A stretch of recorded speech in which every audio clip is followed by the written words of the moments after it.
1984, parte 6. Finalmente aconteceu. Chegará a tão aguardada mensagem. Winston tinha a impressão de que esperara a vida inteira por aquilo. Estava atravessando o longo corredor do ministério quando, ao se aproximar do ponto onde Julia colocará discretamente o bilhete em sua mão, percebeu que alguém com um porte mais avantajado que o seu caminhava às suas costas. A pessoa, fosse quem fosse, pigarreou, sinalizando que pretendia lhe falar. Winston estacou e virou-se. Era O'Brien. Enfim estavam frente a frente, e parecia que seu único impulso era fugir dali. Sentia o coração aos pulos. Não seria capaz de dizer uma só palavra, porém O'Brien seguirá em frente no mesmo movimento, apenas colocando, por um instante, uma mão amigável no braço de Winston, de modo que os dois agora caminhavam lado a lado. Começou a falar com a polidez grave que lhe era peculiar e que o diferenciava da maioria dos membros do núcleo do partido.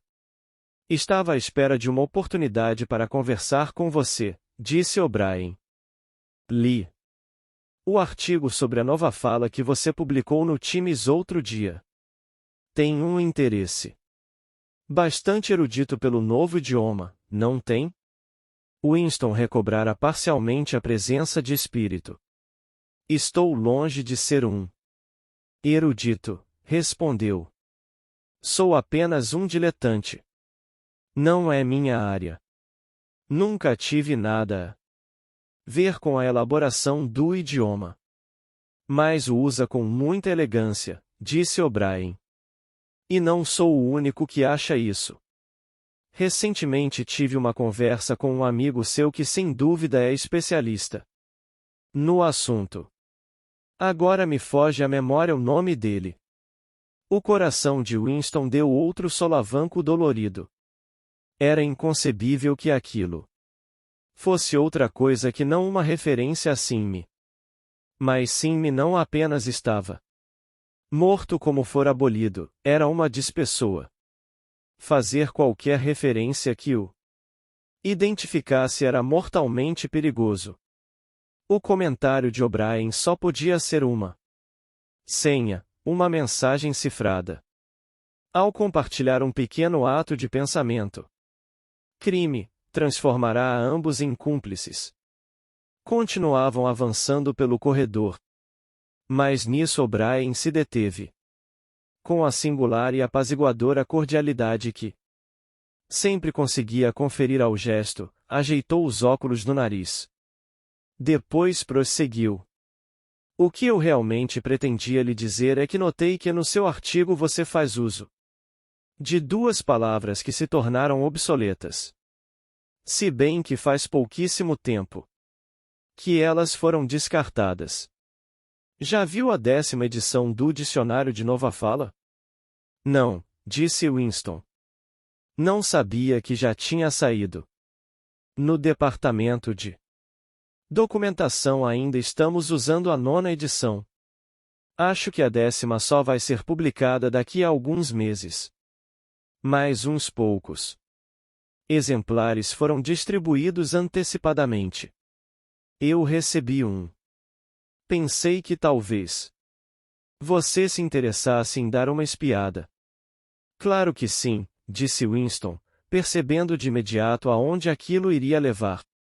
Algumas das novas mudanças são extremamente engenhosas. A diminuição do número de verbos, acho que esse é o aspecto que você considerará mais atraente. Bom, vejamos. Que tal se eu mandar um mensageiro com o dicionário para você? Oh! Problema é que sempre acabo me esquecendo dessas coisas. E se você desse um pulo no meu apartamento um dia desses? Espere um minuto. Vou lhe dar o endereço. Estavam em frente a uma teletela. Um tanto distraidamente, O'Brien apalpou dois de seus bolsos e sacou uma caderneta de couro e um lápis tinta dourado. bem embaixo da teletela, depois de posicionar-se de forma que todo aquele que estivesse observando a cena na outra ponta do sistema pudesse ler o que ele estava escrevendo. O'Brien rabiscou o endereço, arrancou a folha e entregou-a a Winston. Geralmente estou em casa à noite, disse. Caso não esteja, minha empregada lhe entregará o dicionário. E foi embora, deixando Winston com o pedaço de papel na mão. Apesar de que daquela vez não houvesse necessidade de ocultá-lo, Winston memorizou cuidadosamente o conteúdo e horas depois jogou-o no buraco da memória, junto com uma maçaroca de outros papéis. A conversa não durará mais que alguns minutos. O episódio só podia ter um significado. Fora planejado com o intuito de informar a Winston o endereço de O'Brien. Isso fora necessário porque a única maneira de se descobrir onde determinada pessoa morava era perguntando diretamente a ela. Não havia nenhum tipo de lista de endereços. Se um dia quiser falar comigo, me encontrará neste endereço, fora o que O'Brien lhe dissera. Talvez houvesse até uma mensagem escondida no dicionário. De toda forma, uma coisa era certa. A conspiração com que Winston sonhara de fato existia, e ele acabará de se aproximar de seus limites externos.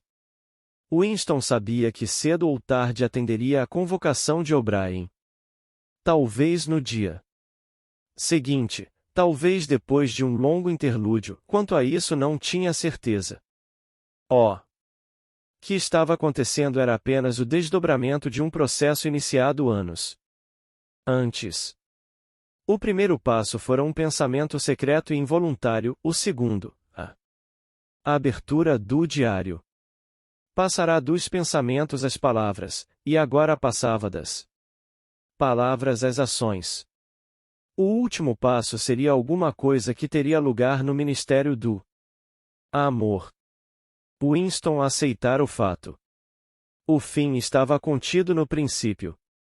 Porém era assustador, ou, mais exatamente, era como uma prévia da morte, como estar um pouco menos vivo. Quando conversava com O'Brien e as palavras começaram a fazer sentido para ele, uma sucessão de arrepios percorrera-lhe o corpo. Tinha a sensação de estar pisando na terra úmida de um túmulo, e o fato de sempre ter sabido que o túmulo estava ali à sua espera não melhorava muito as coisas.